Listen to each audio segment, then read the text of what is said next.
Hi, this is Zena Harris. And I'm Mark Rabin. Welcome to the tie-in.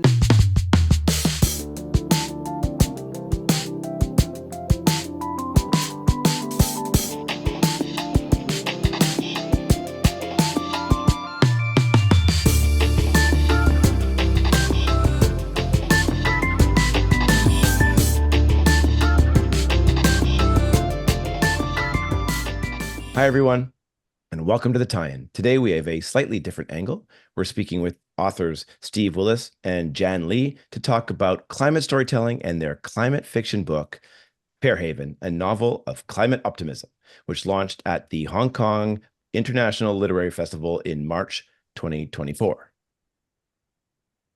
Nice to meet you both. Very happy to be here. Yeah, we're excited to have you.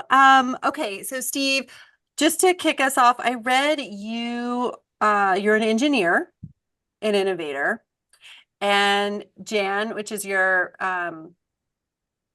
book name, is that right? My pen name is Jan Lee. Yes, I've Okay, used it Jan Lee. on everything that I write. I use Jan Lee. Okay, great.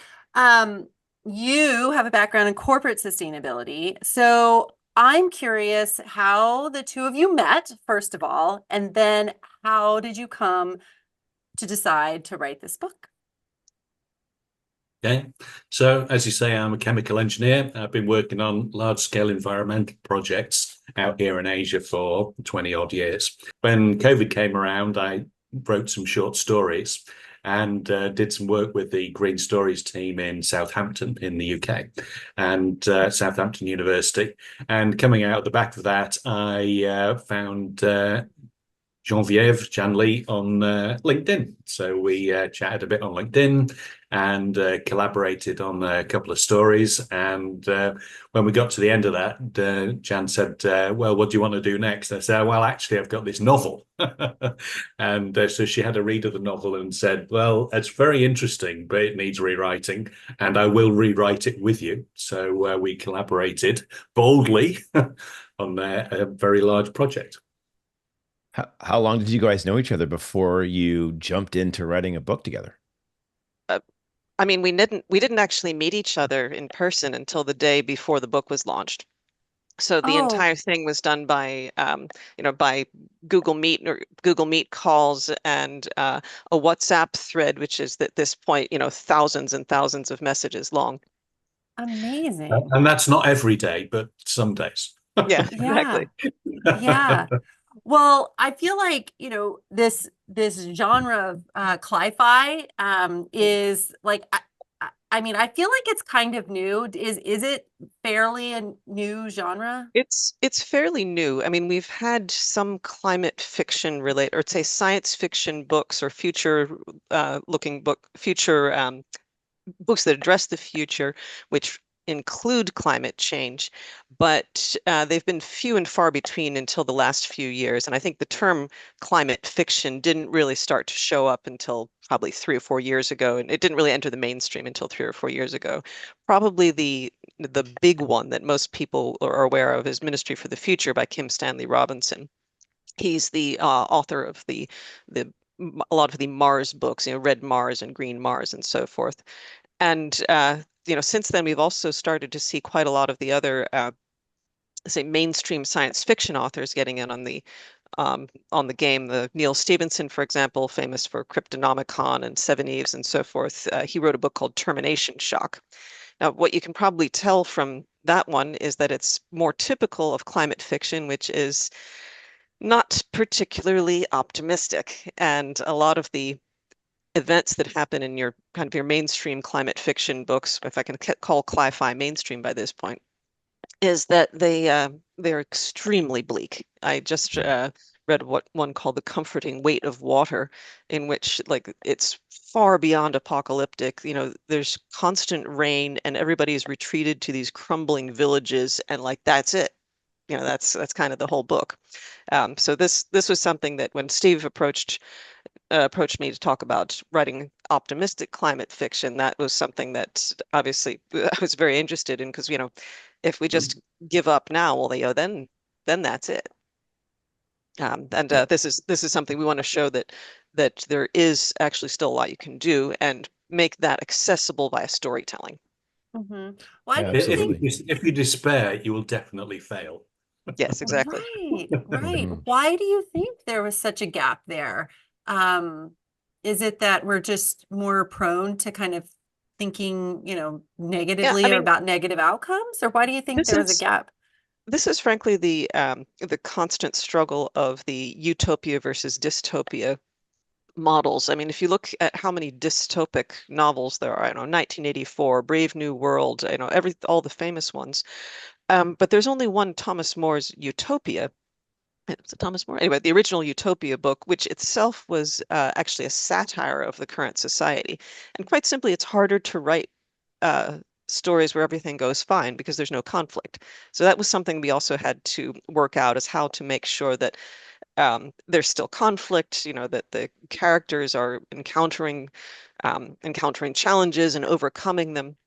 And yes, they do. They find love, um, and they are. I think that one of our main characters gets kidnapped by pirates. So there's a lot of conflict. And And it, that also reflects, I think, the fact that in the book it gets worse before it gets better, which is also going to Mhm. reflect reality. It's also important to recognize that imagining big solutions that work is actually quite difficult. No, it's quite niche. And I've been working in it for decades. Well, one of the jobs I was doing was with oil companies, helping them with a terrible environmental problem that they had that they denied. Their initial response was denial. Denial works great because it's a really, really reliable solution. So they denied it for a while, and then it couldn't. They eventually had to suck it up and fix it. So we spent hundreds of millions of their dollars fixing this problem, or sets of problems, with lots of different operations. So it starts off as an impossible problem, but we can do the impossible one project at a time, and then you get there. So the working things through and seeing how you get to beyond what's permissible at the beginning is part of the problem. So engineering itself is an extremely creative process. It's got a lot of paperwork in it, and drawings and other unfamiliar stuff, but it's extremely imaginative to go right to the far end. Like building the Eiffel Tower, for instance, was an astonishingly bold temporary project that somebody did for an exhibition, over 100 years ago. And going out to these big oil platforms, they are the Eiffel Tower in the middle of the ocean with a town on. It's incredibly, arrogant, almost preposterous thing that has been built. And imagining climate solutions is a similar puzzle. So the solutions need to be deployed at the same scale that the oil and the gas, the mining industries have been. And at the moment, a lot of it's been thought has been small.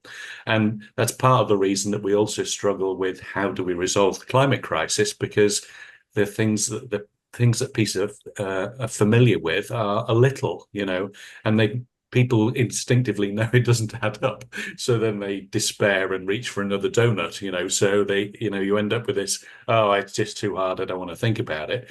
Whereas actually thinking it through and building the plan that gets to the end is really quite interesting, and so there's a lot of, when we've been speaking to some of the other writers, the intellectual challenge of writing something where it does work out is at least as great as writing another dystopia, where people fall out again. It's like, yeah, it's kind of been done. How do we fix it is much more interesting. It's interesting. When I started down this path 20 odd years ago, I was a geologist in the oil business, actually, but I started to read all these books on the end of oil and, how the whole world's screwed and the climates. And it's like you'd read 300 pages and the last 10 pages was the solutions part of it. And I Yeah. had to stop reading these books and just start to also imagine the future of the energy transition, the future of technology, the future. And that's where I sort of started to settle in, and why I went into entrepreneurship with clean technologies. Same sort of thing. But there Yeah, still has yeah. to be that clear foundation in terms of almost like some fear and some hope, right? A kind of like a balanced mix of the both of them, or else we're not going to get our butts in gear. But the challenge here is we are really struggling to communicate the severity of the climate crisis, and then also we are struggling to communicate the positive solutions. So Well, how does your book help sort of tell that story and address some of those challenges? well, one of the main things that we realized while writing, while developing this narrative, is that, people don't read stories because they think, oh, there's an interesting technical solution to that problem. And, otherwise they would read the original white paper, or they would read this 165-page technical manual. And people are interested in people. That's how we're built. We're, a couple million years of biological, of evolution has conditioned us to be interested in other people. So for each one of the major solutions in the book, so there's three major solutions, which I'll let Steve talk about in a minute, but there's one that's, I'd say, straight up adaptation, which is Fairhaven, one which is kind of a stopgap measure, which is the Arctic ice refreezing, and the third one, um, which is actually removing carbon from the atmosphere, and that's sea orchards. For each one of those, there is a person involved who's the one who's you meet and you see, like, okay, this is the work they're doing. So Grace Chan, our main character, works at Fairhaven. Later on she goes to work at Sea Orchards, and you see it from her eyes. And her boyfriend Hans, what is what are they looking at? Marina is she's kind of this Malaysian aristocrat who works in the oil business and works in the family oil business, and says, hey, I want to do something different. She's a little bit the black sheep of the family. She starts Sea Orchards. The Arctic refreezing project started by this assistant professor. And the type. So someone who's not tenured yet, who has an idea, who's kind of sitting there, maybe learning something, but never gets a shot. Well, Kenji, we give him a shot. And because that's the privilege of fiction, is that you can make these things happen. So for each one of these major projects, there's a person involved. They meet each other. When they do meet each other, it's kind of an exciting moment too. And although not all at the same time. And we follow their lives as they're working on these solutions, rather than saying, look, oh, here's just the technical description. Mm-hmm. Um, and I don't know, Steve, did you want to go through the little bit more about the actual project, the actual solutions that are described? Yep, sure. So Fairhaven is based in Penang. So Penang is a city in Malaysia, which is a big island off on the west coast of Malaysia, and they're very proud of their island status. And it's quite a gap between the island and the mainland, but it's all mudflats. And when I went there some years ago and stood on the hill, and you look out at across this huge area of mudflats, you're thinking, if I was a Dutch engineer 150 years ago, I'd be draining all of that, out of a big dike at either end, and out of 250 square kilometers of rice fields, which would have been what you would have chosen to do at the time. And back in 2017, poor old Penang was terribly flooded, so all the streets were flooded, and going forward, that's the future, so they're going to have to make some very difficult choices. So it's Fairhaven itself is about building the dikes, recovering the land, and building a new city. But it's partly to illustrate the very difficult choices that have to be made. So you're either going to lose the city or you're going to protect it. And if you protect it, you lose the mudflats. So these are the choices that you have, and you won't like either of them.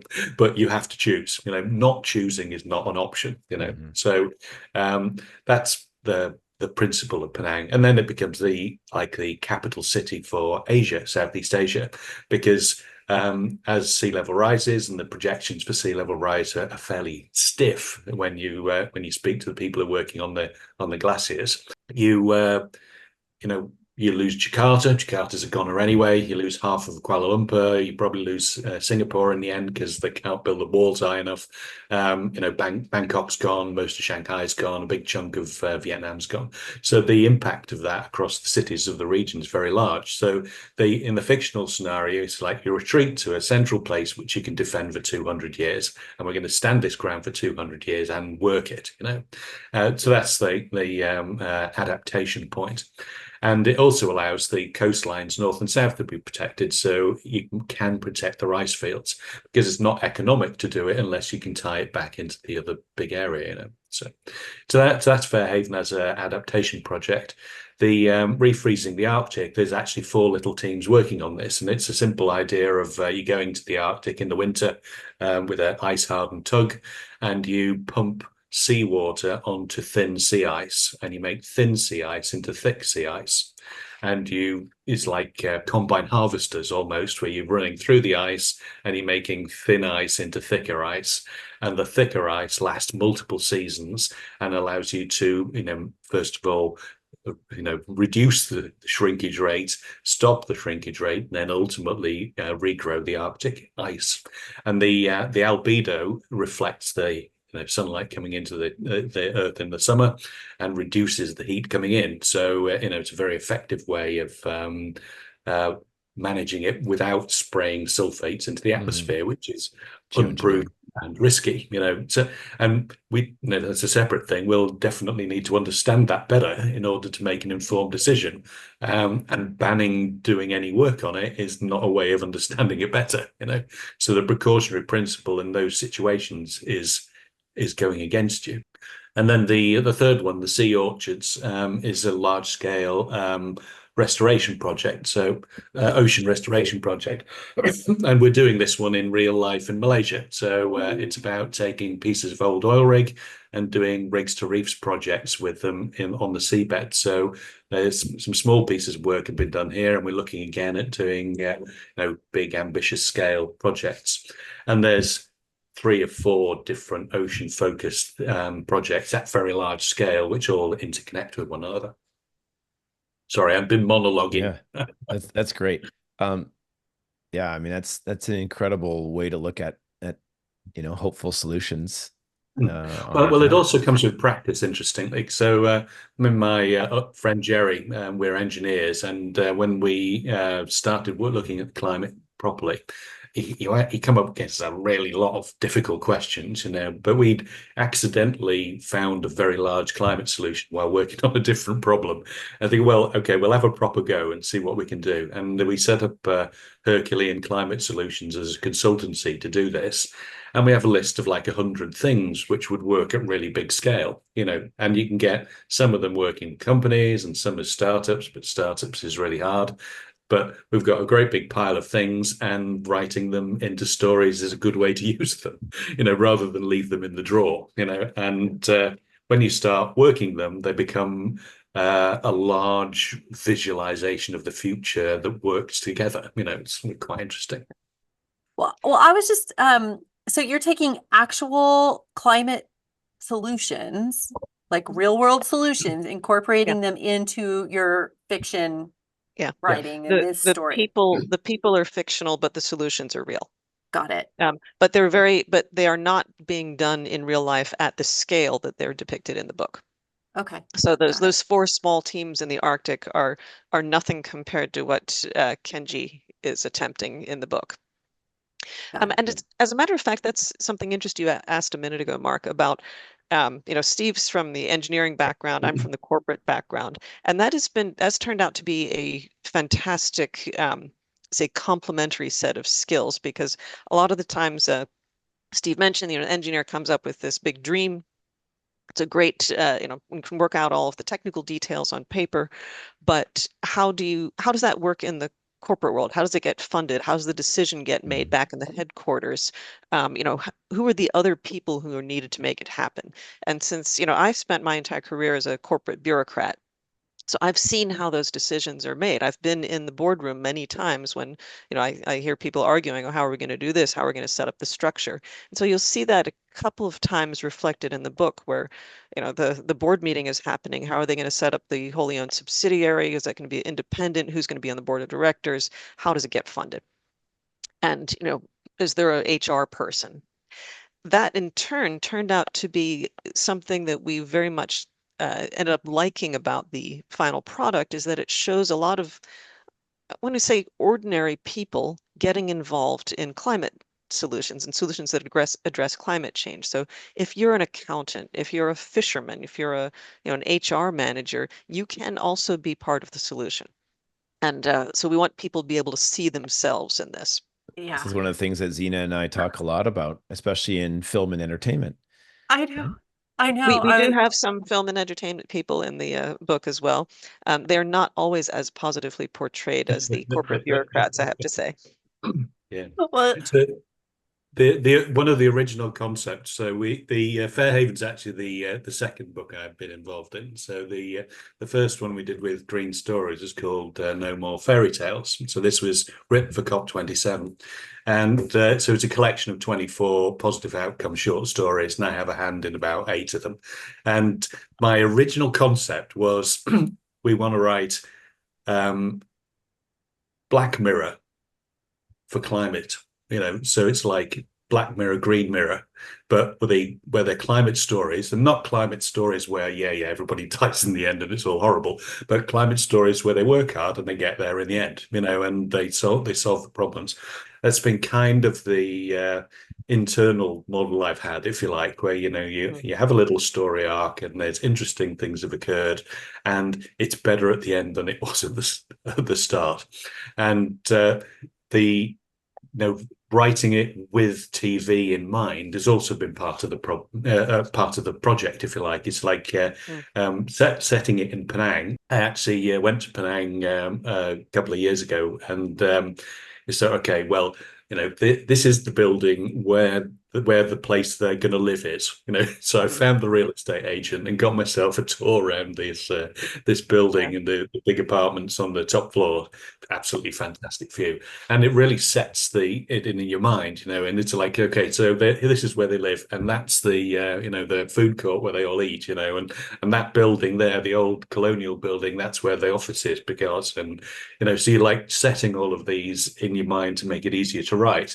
But because Penang is like small Singapore, but more beautiful because it hasn't changed, and all of these contradictions, it's lovely, and to set a series in there would be great, and you can really imagine it working quite well. So the making it for a very, very large audience was also part of the plan, because working at the engineering end, you realize that you've got a solution, but man in the street's never going to hear about any of these. Don't Look Up as a movie reached 200 million people, but Don't Look Up at the end of the day is an incredibly depressing story of despair and total failure, and we want to take, in a magic wand solution, we'd like to take the same crew and make the opposite movie where they work hard and they get there in the end, with persistence, determination, and grit.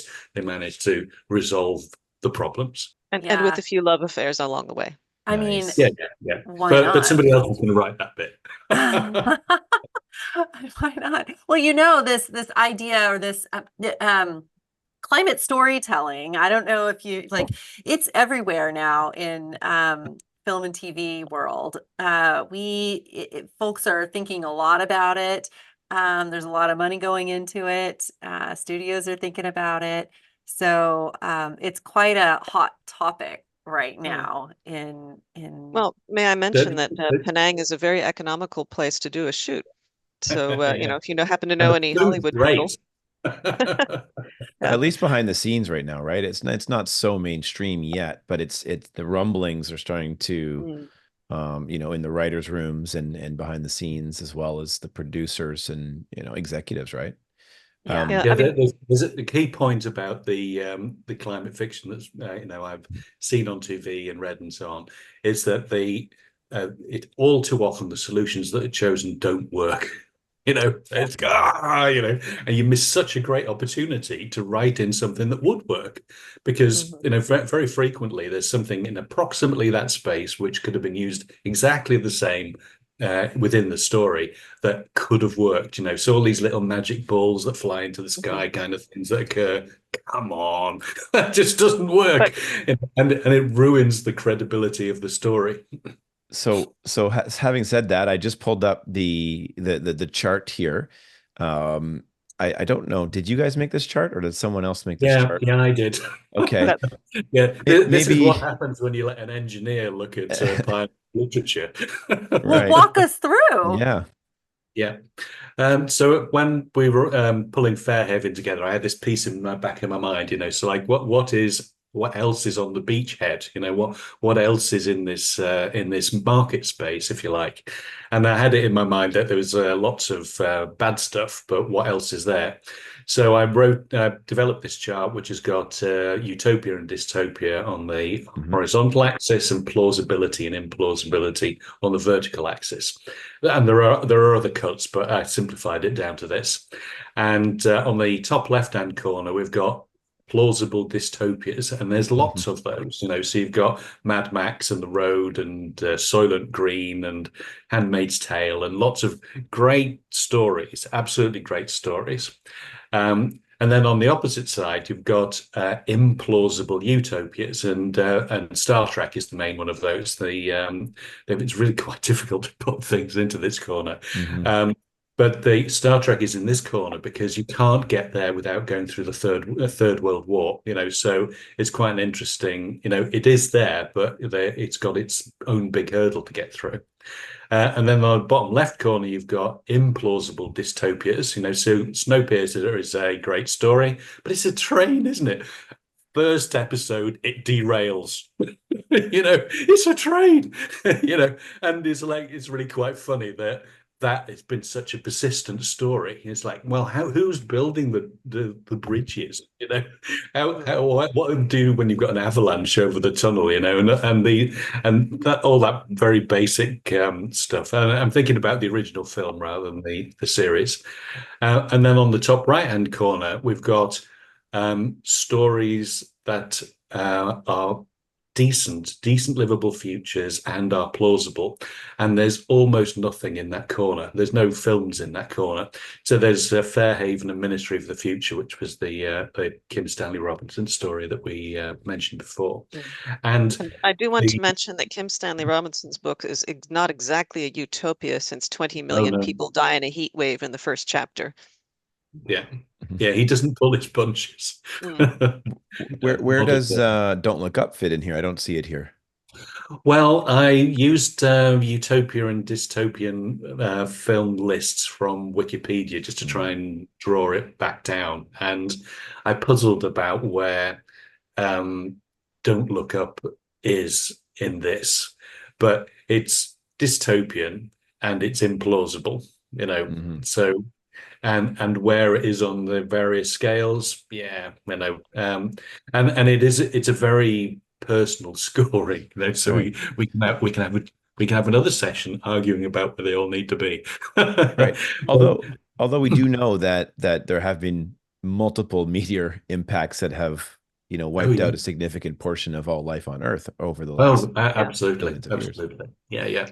Um, so one of the things that made us want to write this story, beyond the fact that there's that big blank green square in the upper right, is the fact that fiction does make a difference. So art imitates life, but quite a lot of times life imitates art. And we've seen this with the great social novels of the 19th century, for example, Dickens and Uncle Tom's Cabin, and the early 20th century, Upton Sinclair's The Jungle. But we've also seen it in the more modern era, both on the negative and the positive side. So we have President Ronald Reagan, making a change in nuclear strategy after after watching the movie The Day After, the made-for-TV movie from the 1980s. We have that actually. He wrote it in his diary. You can probably find it in the Reagan Library. And on the positive side, we have the depiction of same-sex relationships in the sitcom Will and Grace, which have also been credited, among other things, with Joe Biden changing his stance, which is also, he's said this, changing his stance and made a huge difference. It's even there's something called the Star Trek effect, which in which people invent stuff that they've seen on Star Trek. Mhm. So all of these are different ways in which we have seen, literature, film, nowadays, yeah, it's mostly TV and movies, but often that's inspired or based on books. Um, finding, coming to life in a real way, or at least changing opinion in a real way. So that's why we think it's so important to envision this future and fill in that green rectangle. And make Yeah, great absolutely. So stories. this is so before I take this down, this is opportunity zone here for Absolutely. filmmakers, TV Oh, writers, well, script writers, yeah. right? So, So so refreezing the utopia, Arctic, plausible utopia. This is it right here. yeah, refreezing the Arctic, which is one of the big stories in Fairhaven, is ice road truckers meets deadliest catch. And you put some people up there, and that'd be great, wouldn't it? They're going to have some proper adventures, running into polar bears and then arguing with one another in the dark, and storms and all sorts. So it probably won't run for 30 seasons, but you can definitely get a couple of runs out of that. And Yeah. similarly, the other stories uh, have other opportunities within them. There's a lovely one we're again talking to a real life group about growing mangroves on the land. So you can grow mangroves grow in the sea, but there's plenty of land, coastal land, which is dry and horrible and scratchy and doesn't even have goats on. And you can cut terraces into that land and pump seawater onto that land so it's watered with seawater, and then plant mangroves into it, and you've got a forest in a place where you can't have forest because you've got no water. And so I'm speaking to a couple of groups here in Malaysia about trying it out for real. But I think it's such a simple thing, and in terms of using it for restoration of communities in Yemen, for instance, they've had a really bad run, and it's a very dry country, and this is a means of allowing them to rebuild their villages and have communities and have a low energy, sustainable product to be able to produce. Quite interesting, because Steve, you may however, want to give some spoiler alert warnings for our sequel, by the way. yeah. Yeah. So this is what we're in the process of working on now is Which is a lot of fun. There's so much material to use. yes, It's great. there's quite a lot left. And Grace Chan, our hero from book one, her story isn't over yet. Got it. Got it. I love that you're using real life solutions in this and creating fabulous story around it, because that starts to help us as the sort of general public normalize our thinking about what's possible, right? In a Exactly. fun, And exciting it's absolutely way. essential.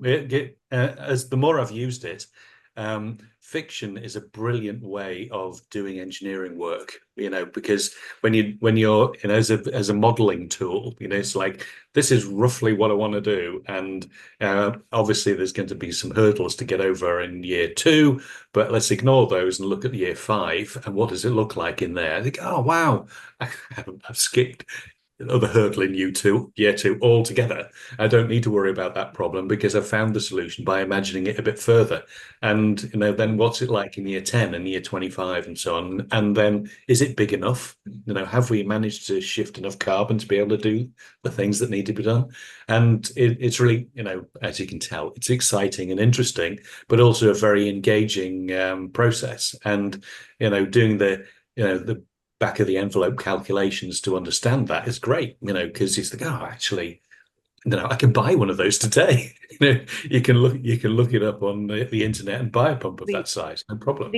the idea of making these solutions real ones was also important to address something it also shows up in the book, and that's the topic of climate anxiety. And we've seen this, I mean, I think we all are suffering from it to a degree. I mean, you can't, unless you are living in a cave somewhere, you ought to be suffering from it. But it also is something almost worse, which is this sort of despair and grief that is currently going untreated. And it's shown up in clinical diagnoses now in children as young as, 6, 7, 8 years old. And one of the things that we wanted to show is that when you are envisioning a plausible future, then that's something that will help quite a bit more than envisioning an implausible escapist fantasy. I mean, yes, of course we can all escape into fantasy. Black Panther, fantastic. They live in this totally energy efficient techno state, but unfortunately, it depends on the existence of an element that doesn't exist in nature, in physics, like that it's impossible. So instead, we wanted to show like, hey, here's a thing that you could be doing. Like we're coming back to the, the accountants and the HR managers. Something that's very surprising as we've been marketing the book is I think we first thought like, oh yeah, we're going to sell it to, people like us, engineers, sustainability people, and, climate people are interested in the climate. And it's gotten a real following among depressed teenagers. And in particular, moms of depressed teenagers who are buying it for their kids. Wow. Um, That's, yeah, that's really beautiful. well, it was something, I Mhm. mean, it really struck me. We spoke to a women's group a few weeks ago, and one of them said like, oh, she'd bought the book, read it, and then bought another copy to give to her teenage, I think her college age son. And then he read it, and apparently he wrote back to his mom. I don't know, texted her or something, and said, it's the first time I've heard the word climate and optimism in the same sentence.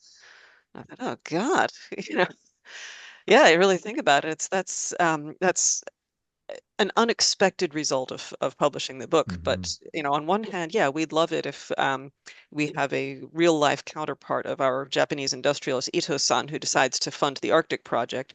But I'm also quite happy with a teenager who decides to say take another step forward instead of giving up. That's something that was really really surprising to us. Do, Mm. do you have any? Especially if we can reach a huge Yeah. population through TV and films, Yeah, so I'm very conscious that not many people read the white papers or the academic papers. Not many people read books, but a lot of people yeah, watch TV. Mhm. And if yeah. we can, I think it was in the but US. In the yeah, US, I think it was 48% of adults had read a book last year. Yeah. Yeah. Have you started pitching this as a script anywhere, or are you still looking for that Well, angle? we're still a bit naive in the ways of Hollywood. So we are probably trying to understand more about how the system works. well, one thing that's very clear in this process is that you don't have all of the expertise by a long chalk. So Yeah. there's pieces that I can do, and there's pieces that Jan can do much better than I can do. And in order to proceed and share the stories through film and TV, we're going to have to find other people to collaborate with, and that's the way that the things work. The collaborations are a, a a central climate solution of itself. The book is, but and the plan and the vision Yeah. is. The demonstration of the collaboration also is. It's quite interesting. Yeah. Climate change by definition is a global problem. And Steve and I are both based in Asia. I think we've both of us have spent essentially our entire adult lives in Asia. So that's the angle that we're coming from because we see we see what's happening on the ground now. I mean, there's a description of the flood in the 2017 flood in Penang, which is essentially based on my experience of the flooding in Vietnam when I lived there before I moved to Hong Kong.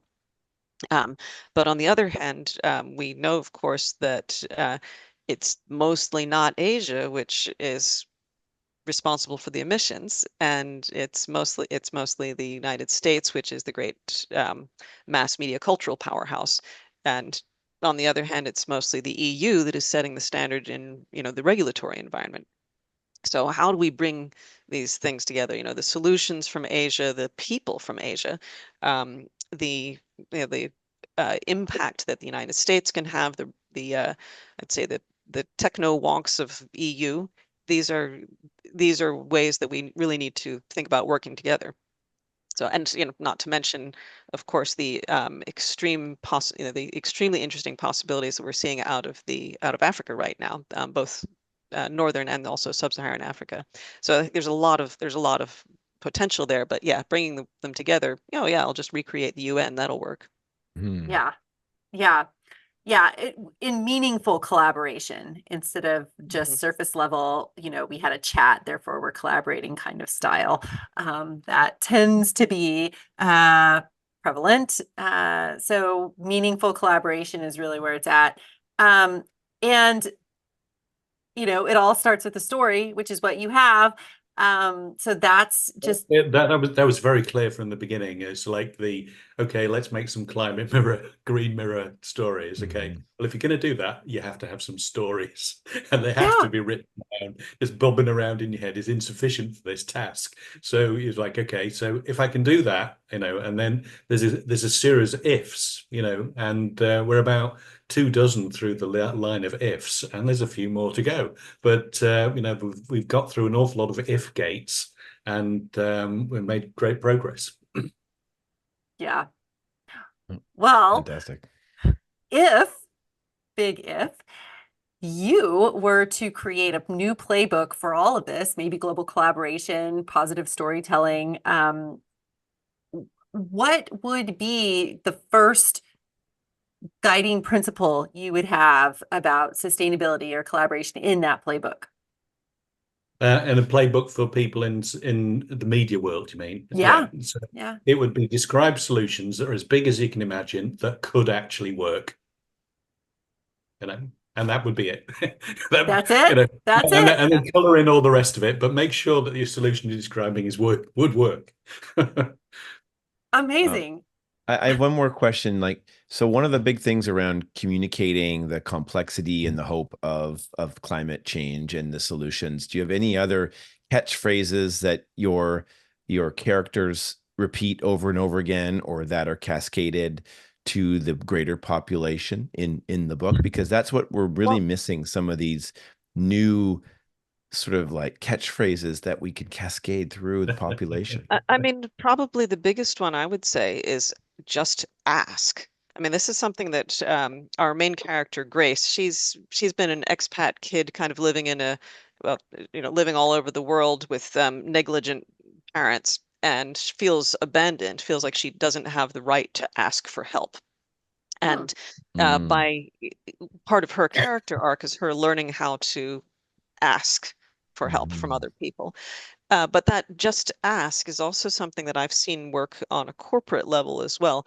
It doesn't take that many people writing to the CEO saying, really, I'd love to buy your solution, but or I'd love to buy your product, but it's not green enough or whatever. It doesn't take a lot of them for the CEO to listen. And I've often been the one who receives those letters or receives those emails or on behalf of the CEO and figures out what to do with them. Um, the main thing that prevents a lot of people from doing so is that they think it's impossible. If I want to buy, a shoe that has a lower carbon footprint, I don't even know where to start. Do I go into the shop and ask the shopkeeper, like the shoe salesperson, to like, oh, what's the carbon footprint of this shoe? Um, and I don't do that, but actually, if enough people, and again, it doesn't even be, I mean, when I say enough, it doesn't even have to be that many, but if a few people start asking people in the shoe shop, hey, what's the carbon footprint of the shoe? At a certain point, it gets up to the middle management and they say, okay, we need to figure out how to address this. And I've seen that change inside of companies like a lot of times. So if there's Yeah, anything else, great. I'd say just ask for help. Yeah. And Yeah. there's a couple of things I'd add to that. So in the book, we have a dedication at the front, which is to all those striving for a future that doesn't suck. Mhm. So that's partly been in my mind. Is like uh, we need a shareable vision, a nameable vision of where we're trying to go, so that Mad Max is a great movie and a great concept and stuff, but it's a lousy lifestyle choice. We need to be able to name something which is a less lousy lifestyle choice. I Yeah. love it. Wow, Yeah. thank you both for this conversation. Definitely slightly out of our normal, but right in the pocket at the same time. I know. I love it. You're making my mind stretch as you're describing your book. So Mhm. I really appreciate that. Well, I hope I Just hope to ask. make as many minds stretch as possible. I think a few nights ago we were a part of we're invited to join a book club of lovely elderly ladies who had chosen Fairhaven as their book, Mm. and they had read it, and one of them said, "Well, I had to go to Google several times to look up some points." But you know, she said she liked the characters. She understood so much more, and I thought, wow, you know, if we can get not only to the teenage boys, but you know, the little old ladies, I think we're doing a pretty good job. I think that's amazing. I think Yeah. that's what every creator wants. So congratulations on that. And I'd love to check back in with you guys and see how this is all going. I mean, the book is only just out this year. Hmm. So that's amazing. And the sequels, well, a companion volume is coming pretty soon. I think we're gonna launch that in March, and then the first proper sequel after that. Awesome. Awesome. Great. Well, Thank you. thank you very much for this conversation. I Yeah. really And where appreciate can it. we get the book? Just a quick plug. Where are you? I I guess think probably Amazon's the easiest, okay. although you know we're not e particularly eager to put money in the pockets of Mr. Bezos. Okay. But you can also find it on the Fairhaven website, so Habitat Press, I think .co.uk/Fairhaven. Or if you're not sure and you want to read this first 10 chapters for free, you can get those on the Fairhaven Substack. Great. And That's when's the Fairhaven audio? Climate. And there's going to be an audiobook coming out? Oh, yeah, that's something people started asking us almost immediately after we published it. And we said, wait, what? Audiobook? So we're Okay. working on that part. Okay, great. So again, Awesome. that's Fairhaven, a novel for climate optimism, which launched at the Hong Kong International Literary Festival in March 2024. Yeah. All right, everyone, Right. check it out. And thank you. Thanks, and have a great rest of your day. All right, Thank you. thank you. very You much. too. Bye-bye. Hello, entertainment industry. Something I've been working on over the past year with partners U.S. Green Building Council California and Aerith Environmental is the development of the Sustainable Production for Entertainment Certification, or SPEC, as we like to call it. It's the first certification for the entertainment workforce, and it's now live for folks to sign up. Yeah, go to the U.S. Green Building Council California website at usgbc-ca.org to learn more about it and to register for an upcoming class. This is a great way to up your sustainability game and gain a professional certification. So this is for you. See you in class.